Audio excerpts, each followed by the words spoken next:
নমস্কার বন্ধুরা, আমি কিন্তু চলে এসেছিলাম শান্তিপুরে, মানে আমার মামার বাড়ির শহর শান্তিপুরে, আর যেখানে নাকি 70 টাকায় বাসন্তী পোলাও এবং চিকেন কষার কম্বো পাওয়া যাচ্ছে।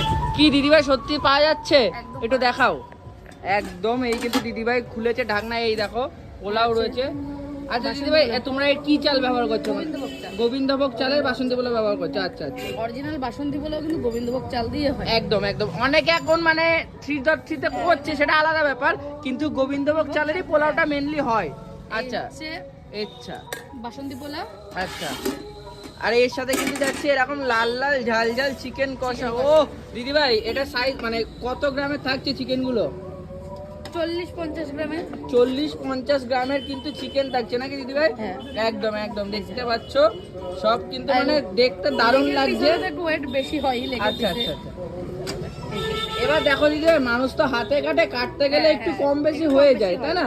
একদম একদম। সো এত সুন্দর লেগ সব পিস রকমের বা মানে ইয়ে পেয়ে যাবে, মানে হাড় সলিড সব রকমের, যে মানে যেটা চাই। যখন যেটা অ্যাভেলেবেল রয়েছে বা যে যেটা চাইছো, যদি দিদির কাছে অ্যাভেলেবেল থাকে তাহলে দিদিভাই অবশ্যই দেবে। এবার দেখো অ্যাভেলেবেল না থাকলে তোমাদের একটু বুঝতে হবে নাকি, তাই তো দিদিভাই? একদম। আর এখানে দেখতে পাচ্ছি মানে বসে খাওয়ার একটা সুব্যবস্থা রয়েছে, তাই তো? এখানে বসে খাওয়ার জন্য আর ওখানে দাঁড়িয়ে খাওয়ার দাঁড়িয়ে খাওয়ার জন্য ব্যবস্থা রয়েছে।